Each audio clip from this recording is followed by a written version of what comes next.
Welcome to Clark County Primary 2012, a source for getting to know those running for office. Your government, your candidates, your vote. Today, the candidates present their views on the issues surrounding their campaigns, right here on COOV.com. And hello, I'm Victoria Taft. This is COOV.com's special edition of Clark County Primary 2012. It's our election coverage right here on COOV.com. And this live web broadcast brought to you by COOV.com. And this is so you can go back at any time and take a look at this live webcast, which will be then podcast. And I'm sure a lot of people will be able to do that. And we thank the folks over here at COOV.com for the ability to do that. I'm Victoria Taft, and I'm your moderator for this webcast. And usually you may hear my voice on the radio. I'm there every single day from 11 to 3 p.m. on AM 860 KPAM, and I want you to give me a listen sometime. But I'm very happy to be here because you know what happens in a webcast like this, where you have people who are running for office holders. You know what happens? You get a little truth, you get a look behind the glass a little bit, and you get an opportunity to see them in their element and to see people who have chosen to be in the arena. That's no small thing, by the way. And so we're very, very glad to have with us today 3 people who are seeking office, and this is in fact a wonderful opportunity for you to see what's going on in your state legislature. I want to give you a reminder though. The ballots for this August 7th primary are going to be dropped very soon, and in fact they'll be opening at July 17th for your ballot to be put into one of the 35 drop boxes that are available throughout Clark County. So I want to give you a heads up about that. And what you need to do is you need to vote. And this COOV.com webcast allows you to see these people, to be able to ascertain what it is they're saying. Do you agree with them? Do you not agree with them? Well, we're going to find out. And then it can inform your vote. So we're really happy to have you here today. And I'm going to start with Jim Moeller. Here's a man whose name you've probably heard many a time. And I'd like to welcome him. I'd like to welcome Carolyn Crane. And I'd also very much like to welcome Debbie Peterson, who's also running for office. And we're going to start with Jim Moeller simply because it's just a little easier on our cameraman. And Jim, why don't you tell us a little bit about yourself? Okay. Tell us what office you're seeking. Tell us what allows you to be suitable for that office. Sure. And where it is, Okay. actually. Okay. Well, I'm running for state representative for re-election. This will be my 6th term. I think what qualifies me best for this position is, quite honestly, is almost 30 years of listening to other people through my private sector job as a counselor for Kaiser Permanente, but also 8 years on the Vancouver City Council, and the last 10 years in the State House. The last 2 years of that has been as Speaker Pro Tem, which I managed the debate on the House floor.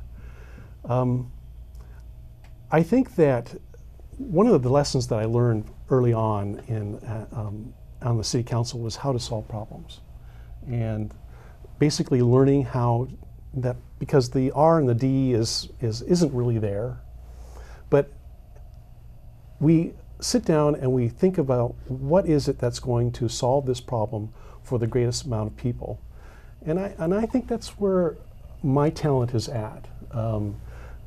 I've done that for 30 years. I've done that at Kaiser. I've done that at the City Council level. I've done that in the State House. I'm known to work across the aisle with both R's and D's. It's not, the issue is about solving the problem instead of creating a political atmosphere. Okay, very good. Carolyn Crane. Well, obviously my name is Carolyn Crane, and I would like to start by thanking you very much for giving us this opportunity. I really appreciate that. It'll be Jim and my first opportunity to sit across from each other and interact with regards to the issues out there, and so this is a great opportunity for us. House District 49. House District 49, Representative Position 2. That's what I'm running for. And as far as what qualifies me, I have spent the better portion of my life owning businesses, running businesses, interacting with the tax man, the government, the regulatory branches that one has to interact with when they're going out to get permits for businesses. I have spent a great deal of my life advocating for people who are not capable of speaking for themselves. I've had court-ordered custody of a mentally ill sister who's slightly older than me for so many years I can't remember anymore.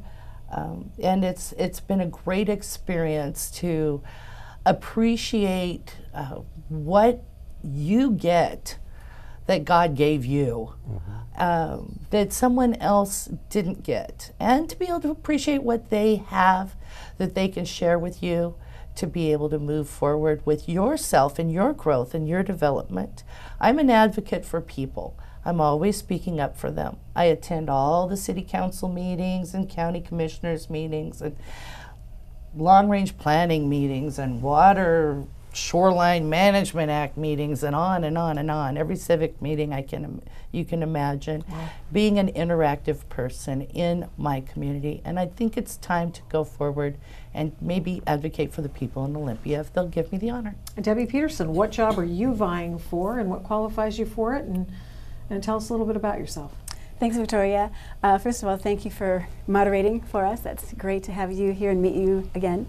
And the reason why I decided to run, I actually ran in 2008. This is my second run at the same position, District 49, Position 1. And I chose to run in 2008 because I was teaching a class, and I taught fourth graders, and they were just great. They worked hard, they never disappointed me. And I looked at these fourth graders who did all of that huge amount of homework, and they did all these projects, and they were working so hard. And I looked at them one day in January, and I thought, you guys are working so hard preparing for your future, but our state is not going to be ready for you. I looked at our budget, which is just going up and up, and taxes going up. I extrapolated out the business non-friendly environment, which was going down, and I looked at my fourth graders and I thought, when you are ready to launch, this state will not be ready for you great kids. And it was just a watershed moment for me. I'll never forget, I was standing in front of my classroom with all these fresh-faced kids, and I thought, I need to do something about this. So I decided right then to go ahead and check into running in 2008, and so I did. And 2012, zooming forward, things haven't changed. We are still looking at burgeoning budgets. We're still looking at more and more taxes that are being asked of the people of this great state. We're still asking businesses to pony up for things that they never thought they'd have to do when they started their businesses. And we have wonderful creative people who are starting businesses here, but they don't last because this is such a difficult environment in which to have a business. And so as a consequence of that, I'm back in 2012, and I want to go ahead and help try to remedy some of those things. There are two areas in particular that I have expertise in. One of them is financial, which goes back to the budget, and the other is education. My financial experience, I had two careers. One of them was in finance, and I started like everybody does as a mortgage loan officer. And then I went and worked for the Housing Authority for 2 years as their financial specialist. And we tried to and did pump in $250,000 in both the Houck and now the Rose Village neighborhoods. And we did that with a startup program of zero and no interest and low interest loans. We had to get the policies together. That was my job. We had to get the procedures together. That was my job. We had to make sure we were in compliance, and that was my job. And so that part of my experience was so rewarding because these neighborhoods went from rental units back to single-family housing, and that was just extremely exciting to see that transition back again to these thriving neighborhoods. So then, after that, I became the Port of Portland Credit Union manager. And when they were hiring me, I'll never forget, I walked into the door, and this is in the old days when they had trial balances, that big computer paper, and it was like all over the place. And I remember looking at the president of the board and going, Bill, I'm not afraid of this. And today, I look at our state, and I look at all of the complications that we have. And I'm not afraid of that. We're going to tackle each one of those items one by one. We're going to get the job done. We're going to come back 2 years from now, and we're not going to have an education, we're not going to have a dropout rate of 27%. We're going to have a dropout rate that's being lowered. For the last 15 years, maybe longer, but I only went back 15 years, our dropout rate has averaged between 27 and 31%, mostly on the 30% areas. That's unacceptable. All right. Well, let's start out with some of the questioning that we had, with all very, very good input. Now, voters in Clark County are among the hardest hit in the entire state. And Clark County consistently has among the highest unemployment rates in Washington. Yes. Voters have made it abundantly clear they oppose new taxes. They've opposed the income tax increases, the candy tax. They have supported the 2/3 legislative majority it would take to raise taxes. They have but all we hear are plans to raise higher sales taxes, the gross receipt taxes increased possibly, a B&O tax. And these are all things that scare away business. These are things that do not bode well for future and certainly predictability for business. Do you agree with that assessment that I've just laid out? And what do you plan to give these people relief? Jim Moeller, you've been in office. You're the guy who brought us, if you will, the candy tax, and which went down in flames. Talk a little bit. I mean, Let me talk a little bit about that. Well, you know, let me do it in the context, if you will, of my question, which is, people of Clark County are really especially hard hit in Washington State. How can you justify any new taxes, and do you justify any new taxes? Well, actually, the tax on candy was an expansion of the current sales tax from the things that were not considered food. And honestly, I think, being a healthcare professional, being in the health business, I don't consider candy to be a food.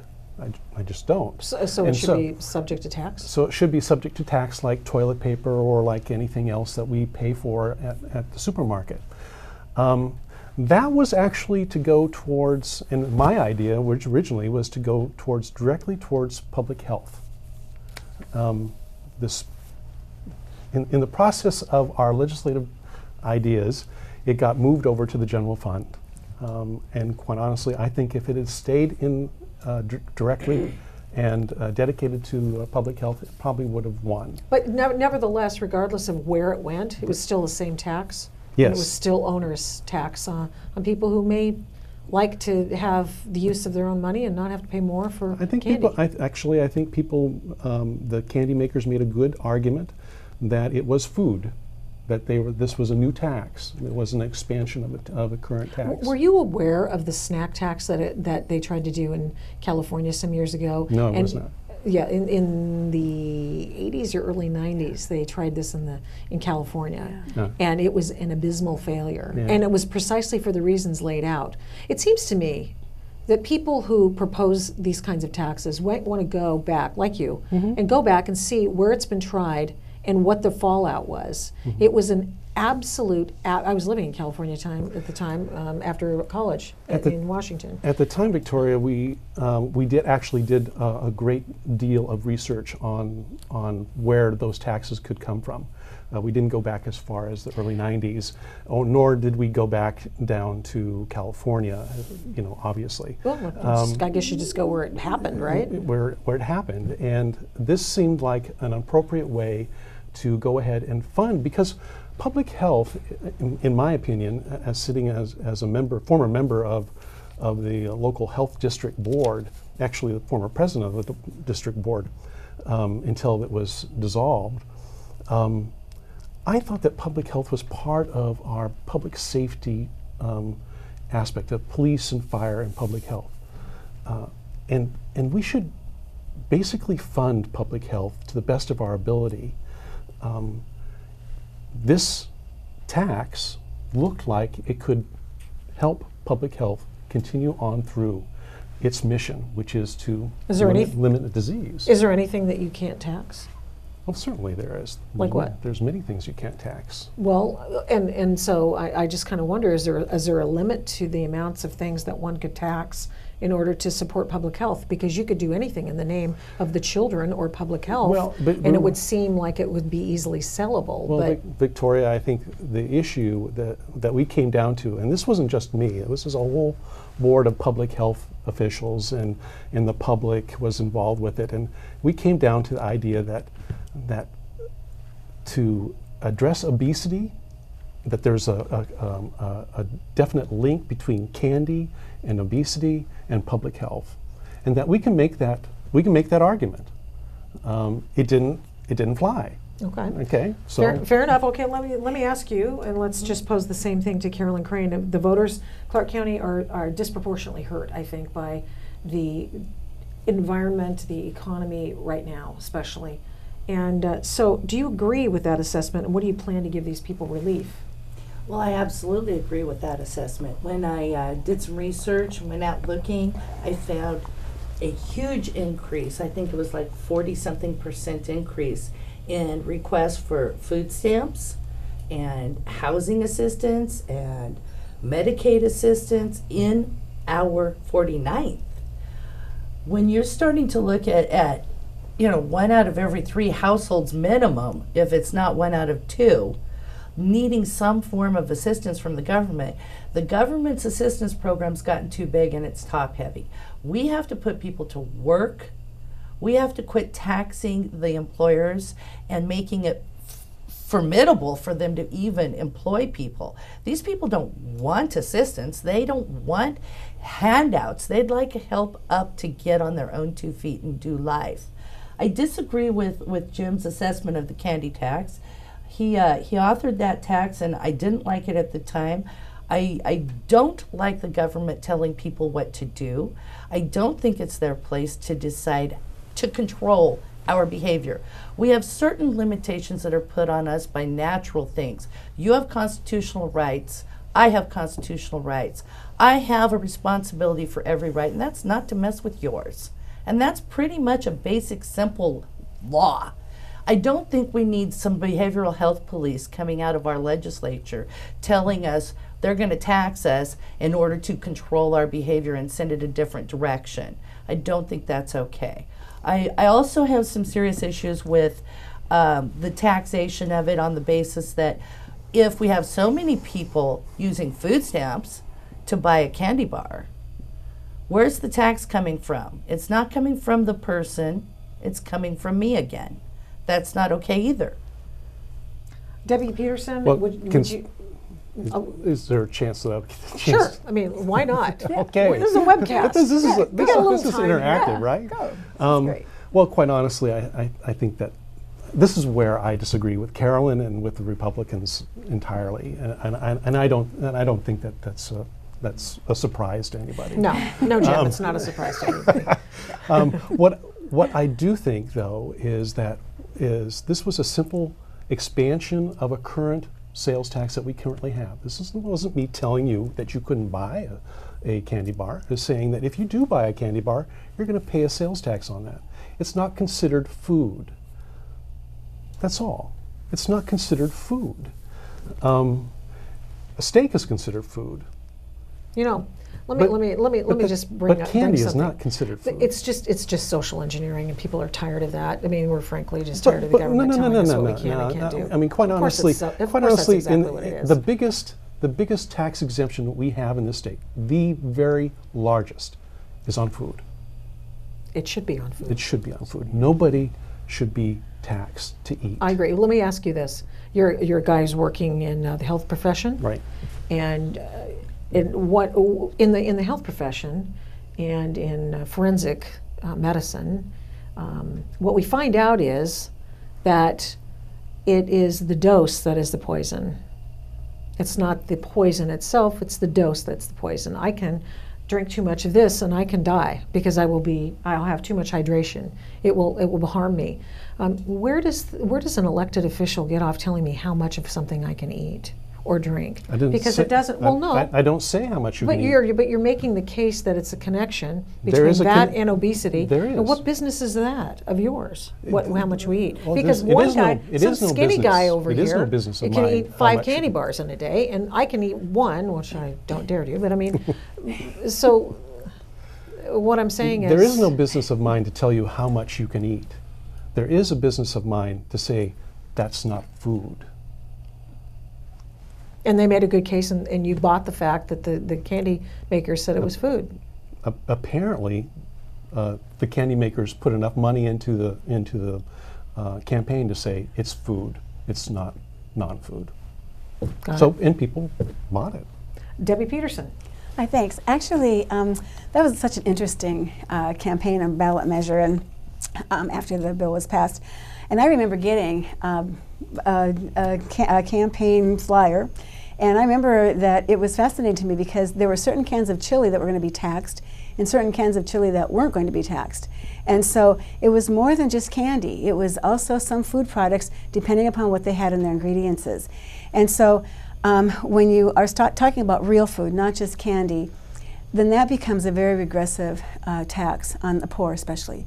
The poor would have been hit the hardest on this tax.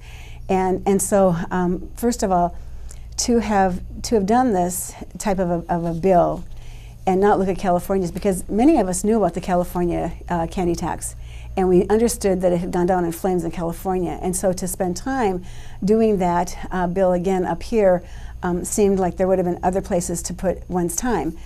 And then the fact that actually some candy bars were taxed depending upon their food content. Some candy bars weren't. Yeah, because didn't they have to have milk, flour? They had, it was the If they had flour, flour, yeah. if they had Actually- flour in it, then they were food. Well, If they actually, didn't have if you, flour in if it, you then they want to weren't. know the history behind that, what we did was with the streamlined sales tax agreement, the agreement with the other states that have sales taxes, there are certain ingredients that are included in candy so that you can uniformly amongst all states that have sales tax say this is food, this is candy. So that's the basis that we used for the law. Why is there an agreement between different states? I'm just kind of curious about that. Why Well, would you agree on that? Well, so that Isn't that everything, uniquely something so of a- it can be uniform across those states that do have sales tax. I don't understand why they would care what Washington does. Just for fun, or just to have that as a part of the. I mean, I know actually, it sounds like kind of a actually crazy question. It's for the eventuality of the internet. Or the litigation? Internet tax? Yes, an internet Yeah, tax. maybe. Well, let's talk about that. Is anybody in support of an internet tax on sales? Absolutely. Well, talk to me about No, that. absolutely not. Absolutely. Absolutely not. In fact, when and there's many organizations that do that now. It's not taxed on necessarily where it comes from, although it's taxed on where you receive it. Say, for example, here in Washington, we have an 8.6% sales tax. In this area, 8.8 depending on where you go, up to 9% depending on where you go in the Seattle, King County area. So depending on where that item is shipped to, depends on what sales tax you make. Because quite honestly, it puts the people on Main Street at an extreme disadvantage. If you're talking about small businesses and you're talking Amazon.com that you can order from and not pay any tax on, why wouldn't you go there instead of buying at your local business? I think maybe it's the camel's nose under the tent. You're a no on internet tax? I'm a no on that.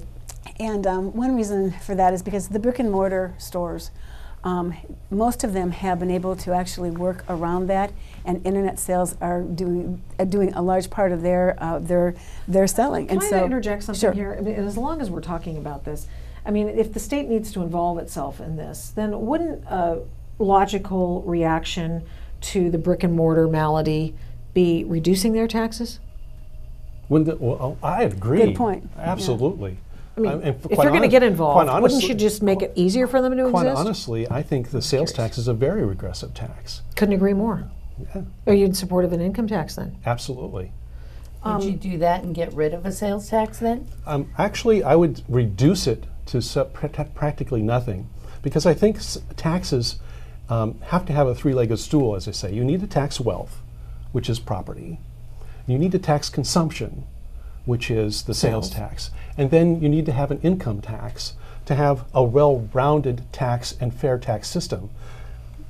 The actual how that's put together varies from state to state, but those are the elements of a Everybody fair always tax talks system. about the three-legged stool, and I'm not entirely sure that that's necessary. But Well, I mean, there's many states that don't have it. well, that's- Actually, yeah. there are states that do, and back east there's one. I have to apologize. I don't recall. I just read it yesterday, but there was a state that actually does that, and they are in terrible trouble. They have all three taxes, and they are in absolutely terrible trouble. Well, that could be New Jersey, Maryland. I think it You was can New look at- Jersey, You yeah. can look at other states that don't do that at all. States that don't do sales tax, that do income tax, some of them are failures, some of them are the wealthiest states in our nation, the most successful states in our nation. So as you look at those things, I don't think that it has to do with which type of tax you go with. I think it has to do with who's in charge of when it's collected and where it goes to. Well, that's an excellent. Now, here's this. This is my entree into another question, and that is that the state legislature, at this juncture in the last legislative session, it appeared to be somewhat dysfunctional. It went into extra innings. Appeared to be. Oh, well, okay, it was. I mean, you were there, and you were counting noses for the majority party.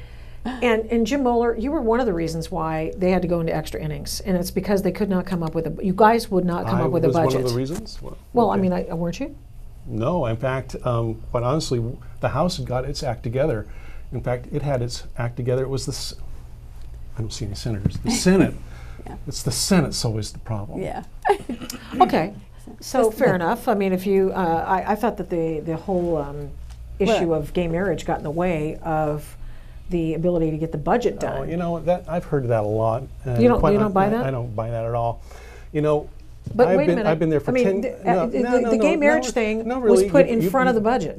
No, it wasn't. I mean, it that's came not true. in front of the budget, but it was not put in front of the budget. In fact, Then why wasn't there do the budget first, then the extras later? Well, when we have good years and we have extra money to go towards programs, we use all the time, all of it.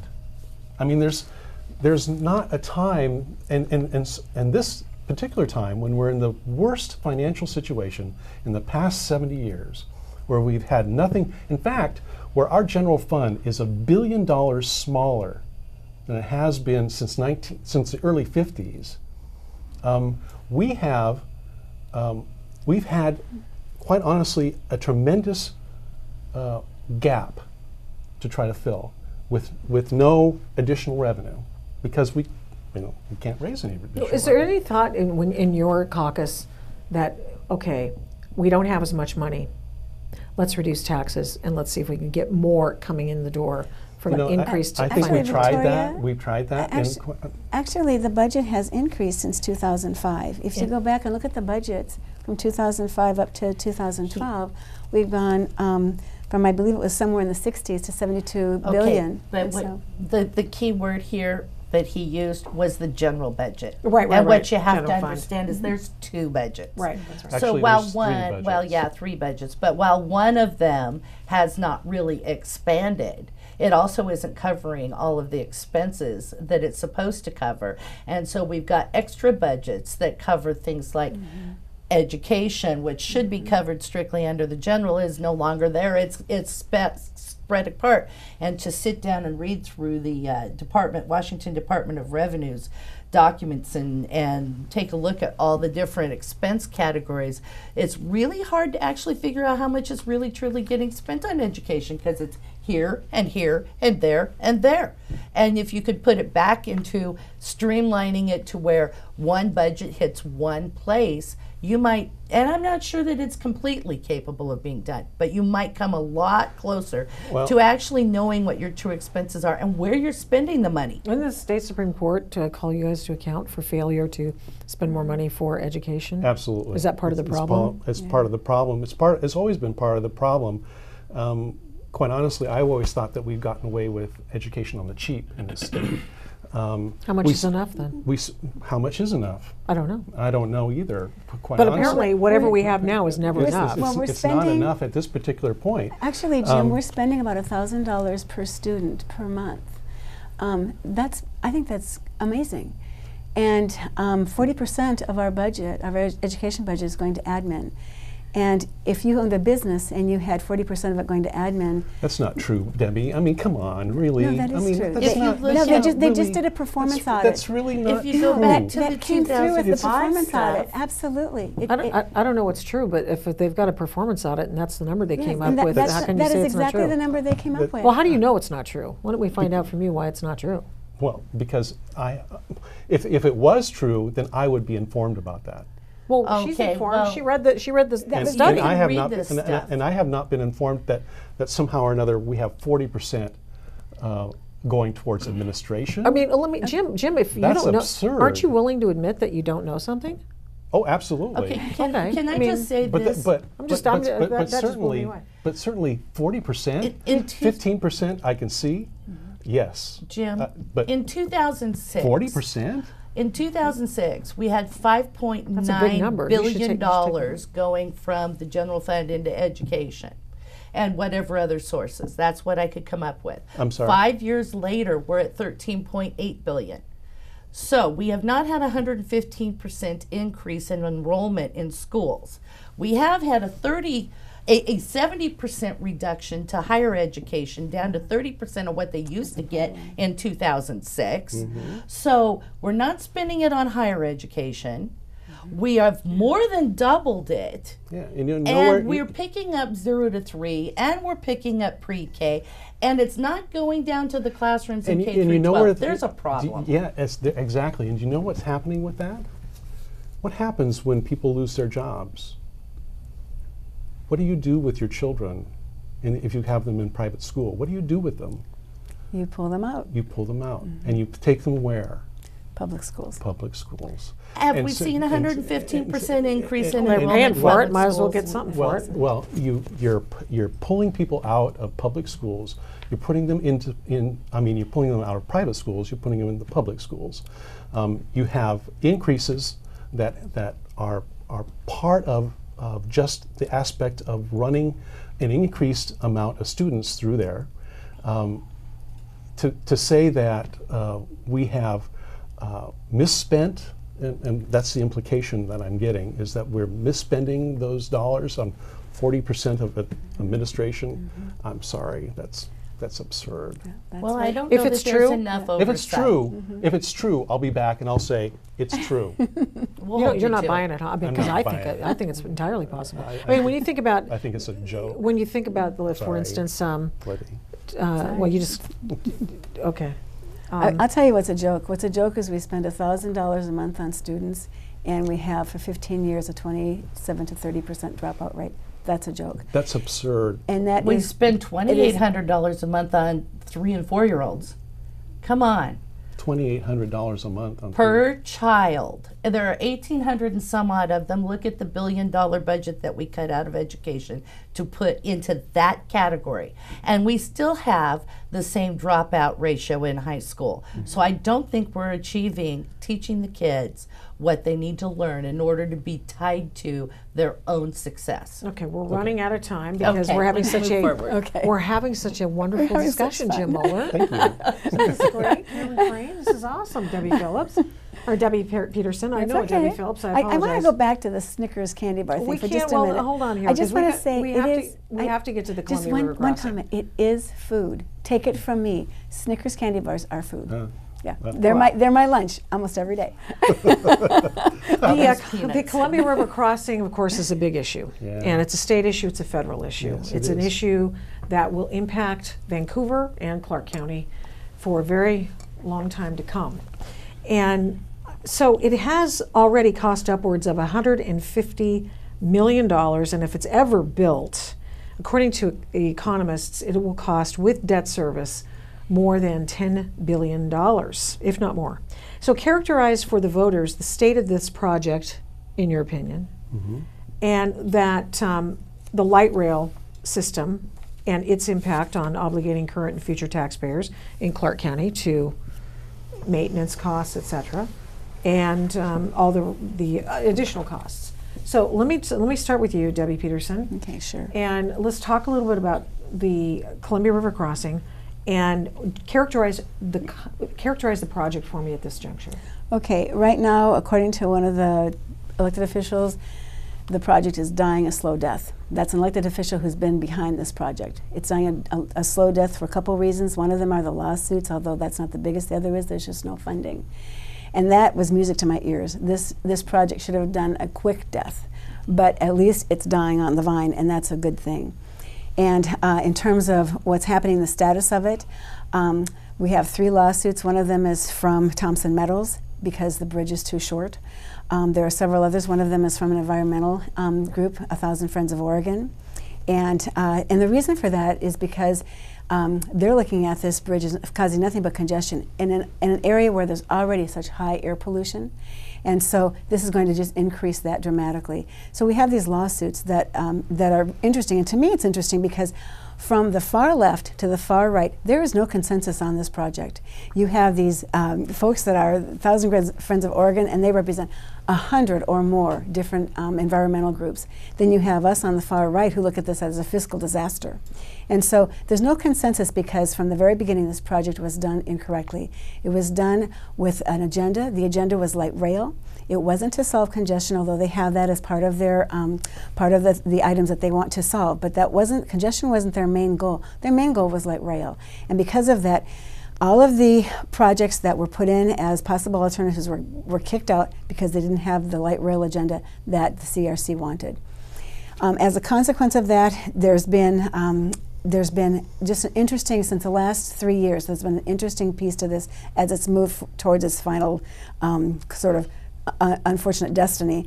Part of that started about 3 years ago. You might have remembered the L4. It was Tim Levitt and Bragdon, Steve Stewart, and Sam Reed. I'm sorry, yeah, Sam Adams. And they met and they wrote this letter to Gregoire and to Kitzhaber.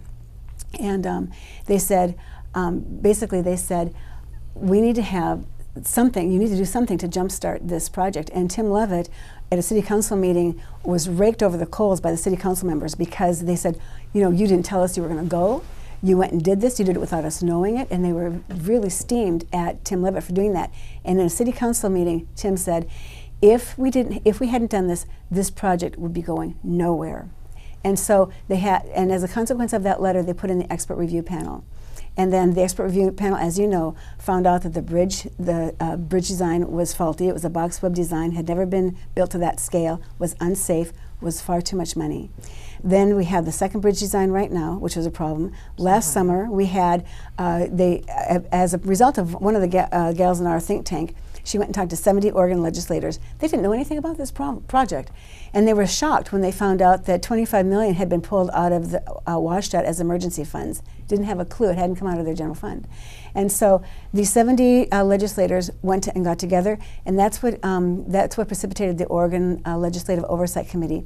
And from that also, it's what precipitated Treasurer Wheeler's audit. And that audit, the audit is a summary, but if you look at the audit from which the summary was based, it is absolutely compelling and very damaging to the CRC. It talks about the fact that they used old modeling.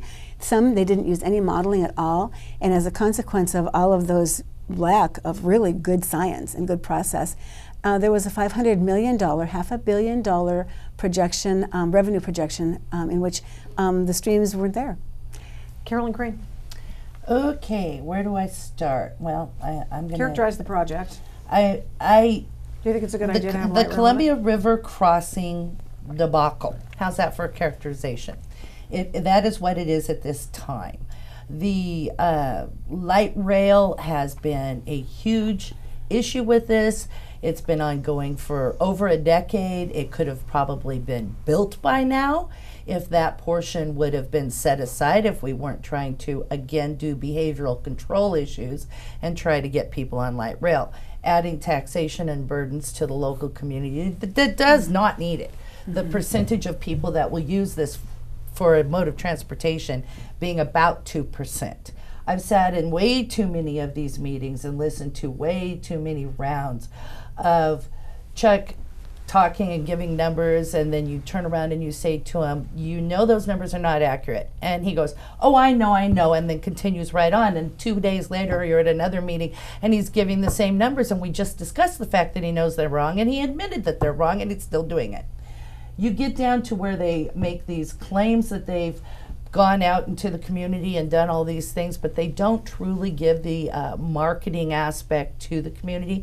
So these things are not well attended. People don't really know, for the most part, that they're going on. I watched would you like to kill the project at this point? It needs to be killed before we spend money on the lawyers that we have to defend ourselves with. Would you like to see a new bridge? I think yes. A new bridge is a very good option. I think we need a new bridge. I don't think we need a new bridge today. I don't see it as a sense of urgency with the declaration that it's going to come crumbling down and kill Grandma. but I do think a new bridge would be a good option. It cannot be a 95-foot clearance. Realize you live here in the Northwest too. How many months of the year is the river high? When it's 95 at the low point, it's only 80 when it's high. If the Coast Guard can't get their own dredging equipment underneath it to keep the river clean so that the ships can pass, it's not high enough. And when I listen to somebody tell me that they're going to do mitigation with businesses to solve the problem way upriver, 100 years of mitigation, how long is the bridge supposed to be there? Are we not paying attention? We're not paying attention. This is not going to work. The whole thing's a mess. It is and I'll tell you where it starts. The mess starts, in my opinion, with the departments of transportation in both these two states. When I listen to the Oregon Department of Transportation their director turn around and make comments to the effect that they're not going to solve the problem where it's actually existing, which is down around the Rose Quarter area in Portland. They're not going to come along, it's not slated for the next 30 years, to get rid of the congestion problem in Portland. We're still going to have a congestion problem, so why would I pay a toll to have a congestion problem? All right, okay, let That's me go to Jim serious. Moeller. Jim Moeller's been long-suffering, listening to folks who don't like the project. How would you characterize the project, and are you in favor of light rail into Clark County? I would characterize the project as a compromise. That's what the bridge has always been. It's a compromise between the state of Oregon and the state of Washington. It's a compromise with the departments of transportation. It's a compromise with the Coast Guard. It's a compromise with the federal government. And it's a compromise that doesn't work, so what do you do with it? Well, it's a compromise that is going to work if it's allowed to work. You know, when I look back on some of the history of that bridge, in 1917, when the first span was built, both the states were at each other's throat regarding this bridge. And basically the business communities on both sides of the river said, a pox on both your houses. We're going to build this bridge. And they built it. They went out, they got the bonds, they built it, they put a toll on it, they put a trolley on it at the time that went all the way out to Richfield, by the way. And it was a tremendously successful. But it took vision on their part. It took determination on their part. It took saying, okay, we're going to make this work because this is what we need to create our community. They made it happen. Carolyn and Debbie can argue about the details of the bridge. Quite honestly, that's not the concern of the state. The state is going to be working on funding our share with Oregon. Now, Oregon does things differently. They had actually a commission, a transportation commission, that the money comes out and funds different projects. We fund things statutorily in the state. In other words, any questions? You do it with democracy? Absolutely. Can I And absolutely, because when we come forward with a funding package, it will go to every voter in this state to say, do you support this? Do you support the 520 bridge? Do you support the North-South Freeway in Spokane? Do you support the Alaskan Way Viaduct? Do you support the Columbia River Crossing? And all the hundreds of other public safety infrastructure projects around. Yes. But Jim, Nancy Boyd has said if we don't vote for the light rail tax increase, that she'll find other ways to fund this. I would like to And answer so something there's a problem here. with that. When you look at Washington Department of Transportation, Paula Hammond, she's on the oversight committee for the CRC. She's also been an very active portion of the project, the CRC. So she sits over here in a panel and oversights with the other people. In fact, Jim Moeller was there that day. And then she gets up and moves over to that desk and gives testimony to this panel. I don't call that oversight. That's the fox watching the hen house. I call that conflict of That interest. is not okay. Appointment. It's a Yeah, but conflict it's of not interest. okay. Well, It it's the governor's doesn't, appointment. in my personal opinion, meet the letter of the law that we have actual oversight. I think it's what I'm trying to say when I say they put off all this stuff, and how do you know that it's real? We expected the when you governor. get the We same expected the person governor doing was both. going to appoint somebody from the agency. I mean, that's the governor's appointment. And you know, all members of both transportation committees in the House and the Senate are actually technically members of the Oversight Committee. My whole idea of having that Oversight Committee and supporting Representative Rivers and her amendment to establish it was to establish that face-to-face contact across the river. Because quite honestly, I've tried on a couple of occasions to put names and faces together to have legislators talk to legislators about this project, and that's not worked. So maybe we can do it as, you know, as states, and get some. Would you be in working. favor? Would you be in favor of a bridge if it did not include light rail? I don't think we can build a bridge if it didn't include the right rail Well, because that's not it's the a question I compromise. asked. Well, that's not what the question was. The question is, would you approve of a bridge if it does not contain light rail? No, I don't. Why? Because light rail is our future, and it's the future of this community, of this region. Because I see that river as something that unites us, and it doesn't divide us. Does it concern you that cities of our comparative size have between 4 and 5 bridges, and we only have 2? That to me is a huge concern, and it's to me. Well, but I see not. that as, you know, Debbie. I see that as another issue that has actually been looked at as alternative bridges, additional bridges crossing the river, and it's been dismissed.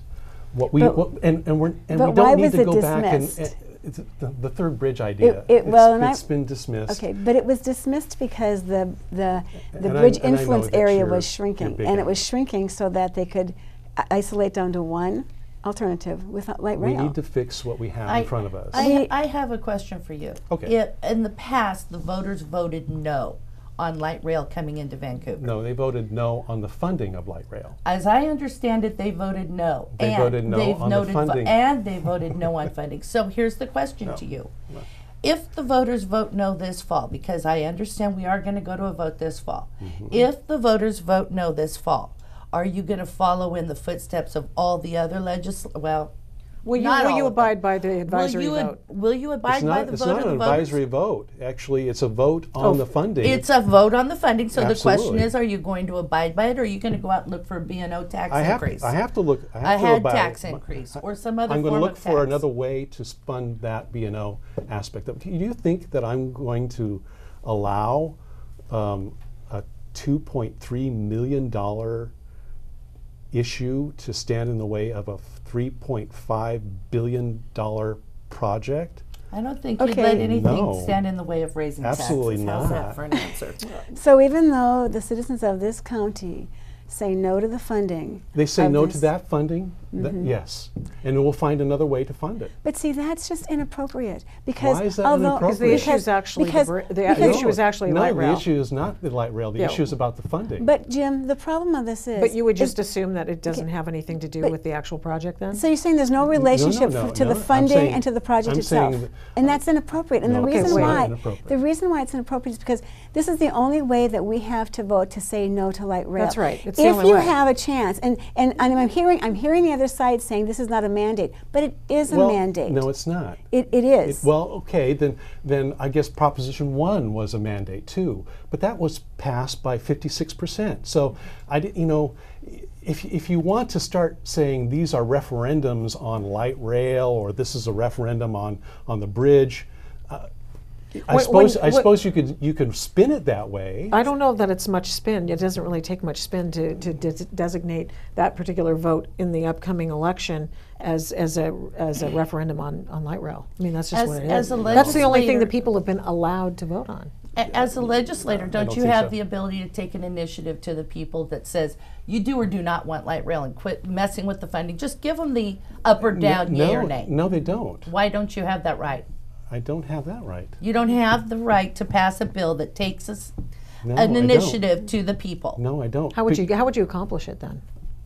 How would I accomplish how what? would we accomplish a county-wide vote in this county, I up don't or know how down you for would. light rail? Actually, I don't think there is a way, and that's Okay. been my issue. Actually, there is with one. the- C-Tran. You wanted a countywide We vote? did do that, Yeah. and C-Tran had Actually, a I would love countywide to vote. have- In fact, on my webpage, under I believe that we should vote on light rail, and I believe that the voters will sustain light rail with their vote. Well, you why be- did you try to gerrymander the district that people could vote in? I then? didn't try to gerrymander the district. Well, I have that was my aspect- understanding. I have no input on that at Well, all. they're actually, yeah. In 81.104, the clause that was written in there specifically for Vancouver. There's no way it wasn't written in there for Vancouver. It deals with the size of the county across the other state line, and there has to be a state line. It deals For with, what? just follow me a second here. Okay, I'm it following deals you. with the population in the county that you're in, and it comes to all these little parameters to where the only place in this entire state that it could apply would be here. And it's a specific paragraph that was written, specifically says not in the sound. I mean, it goes that far. It deals with but it's interlocal, not being- intergovernmental it's agreements. not- It deals with Carolyn, the right to an RTC. This is again where I disagree with you, and I disagree with the Republicans. This is not being used All here. Republicans? Pardon? All Republicans? All Republicans. The Republicans that are in He front of me. disagrees with Democrats too, so don't take it personal Yes. by any means. I got Republicans as opposition, so anyway, it's not being used, Carolyn. So what? It is being It's not used. being used. It's a county. It's a district-wide vote. You structured an RTC, and there's a memorandum of understanding clause for interlocal intergovernmental agreements in that 81.104. RTC right over here has RTC, has Regional a Transportation? district, and they've been looking at downsizing the. No, it's not being Hold done. it, please. Let me finish. Okay, I'm going to let you They've finish. been looking at and have spent over a year and a lot of taxpayers' dollars discussing a gerrymandered district. They have determined It's at this not- point to go all the way across the board with the C-Tran district. However, they have entered interlocal agreements and have handed away land use rights in our sovereign area to the Metro District in Oregon. If you don't believe me, look up May 1st. Dean Looking Bill signed it, 9 addendums on it, includes our parks, it includes everything we do, our economic growth, our housing, everything in Clark County that should be sovereign to Clark County and the state of Washington is subjected to their lead. They get to say yay or And nay. how- They get to plan And us. Carolyn, how does that have anything to do with the CRC? It was handed down through 81.104, which is a transportation what is bill what? that's directly related to the CRC, and that's what it has to do with it. Go read it. Well, It was not very well written. I want to come back to the It's vote way for a too minute. loosey-goosey. We're almost out of time. well, I think we Gymnastics. are out of time because I got to go. I'd like But- to just ask you one question, Jim. Yes. Would you be willing to go to C-Tran and ask them to expand their voting district to the entire county for an up or down? They can't do that. Actually, they could do that. How can they do that? they- How can you ask people who do not receive service from C-Tran to have a vote on a C-Tran issue? Originally, Huh? the funding was countywide. How do you do that? Originally, the funding was countywide, and when It's they not lost, now. but when they lost that vote, then C-Tran went ahead and shrunk the voting district.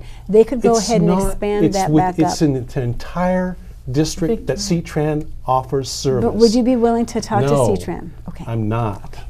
that's what I mean. Would you be willing to do that? Yes, Why? because I think it's important that the Why county. do you feel that it's important for people who do not receive any service to have a vote on a tax that they would never pay? That is so They easy. will pay it Why? because they That will is so drive easy. into town to pay Why it. would they never- Because with the Growth Management Act, we have only certain areas where we are able to shop. That's And right, that's the and they reason will why- pay and they that will pay that tax. tax. Oh, and when you go to Seattle, and I you- wind up paying their tax. exactly. Mm-hmm. But it's a different county. And I'm not limited by Thank someone you. else. Thank you all for coming. We have about, I would say, I think people have gotten a full measure of where you're coming from and sort of the stances that you have. We have time for closing comments right Okay. now, and what we'll do is we will start over here with Debbie Peterson. First of all, thank you again, Victoria. Thank you, Jim and Carolyn. This was very lively and very interesting. And I want to thank the viewers for watching. And I'd like to ask for your vote in the primary and also in the general. And the reason for that is because I have things that I want to work for with you. I'm standing with you on the 2/3 majority vote. And my hope is that in the summertime, we don't have to keep undoing what the legislature does in the winter. And so when you elect me, you won't have to worry about that. When you vote for a 2/3 majority before we start raising taxes in Olympia, I'll stand by that vote with you. When you vote not to have an income tax, I will stand by that vote with you. When you vote not to have a food tax, I'll stand by that vote with you. There are things that we can do to help this state become business friendly. It translates to jobs. And if we are able to do that, if we're able to take some of these burdensome taxes and burdensome regulations off, we can have jobs here, we can have a thriving economy. There is no reason why Clark County can't be the poster child for good government and places where people can come and raise their children with good schools. Right now we have a 55 and a 60% non-proficiency in math at 4th grade and 8th grade. That's not acceptable for our children. I'm asking that you vote for me, elect me in, and we will get those things changed. Carolyn Crane. Well, I would like to say that I never pictured myself running for office. However, there are so many things that our legislature's been doing that I seriously disagree with. I do not think that there should be changes to our state constitution that are not voted on by the people. It really irritates me to think that the government thinks that they're supposed to tell us how to live, when in fact we are supposed to be able to control our government. When Jim made the comment that he didn't feel that the people should have the right to put constraints on their government over the 2/3 supermajority tax, I was thoroughly irritated. When I realized that he had filed a lawsuit against the people for their vote, that no longer became an R versus D issue, and it crossed the line for me. You can't represent me and sue me. It's not okay. I decided that you needed a representative. I know I need one. And therefore, I decided I would step up. I will run. I will advocate for you. I won't let the equalization levies that would have impacted our schools almost get passed through. I won't let the people down. I cannot. I would hold myself in the mirror every day accountable to the people for their voice. They're needing an advocate. And I hope you'll honor me with letting me be yours. Jim Muller. Thank you. Wrap it up. Thank you. Well, first of all, thank you, Victoria. Thank you. And thank you to COOV.com and to everybody who's worked so hard to put this opportunity for us together, because quite honestly, I don't know of another opportunity to, oh, there it is. There's the red light. Well, basically, I'd like to say this is thank you to the voters who have given me their confidence and their vote for the last 10 years. And actually, thank you to even the earlier voters, who the City of Vancouver, who elected me to their City Council.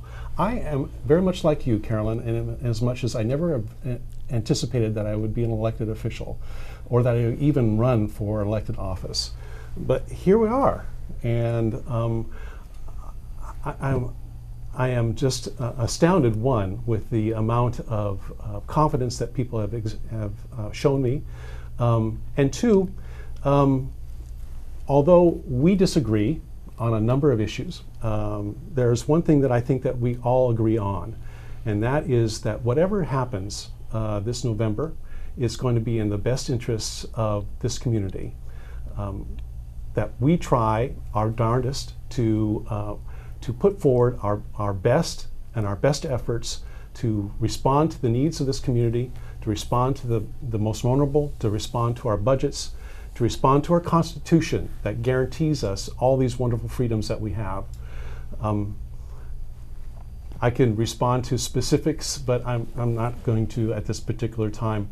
Other than to say, then, thank you so much for this opportunity and for the great honor that you have given me to represent you. And thank you to all three of our candidates here today. I want to very much thank you for coming on COOV.com coming on and being willing to get into the arena and be on a webcast like this. And keep watching this space, because we may have more interviews as we get closer and closer to the November election. I want to make sure that you get your ballot. I want to make sure that you avail yourself of those drop boxes, 35 of which will be throughout Clark County, and get those in time. And remember what these people said here today, and let it inform your vote. And here's what you need to do. Choose well. Thank you very much. Thank you. Thank you. Thank you. Very much. This has been a Clark County Primary 2012 election update.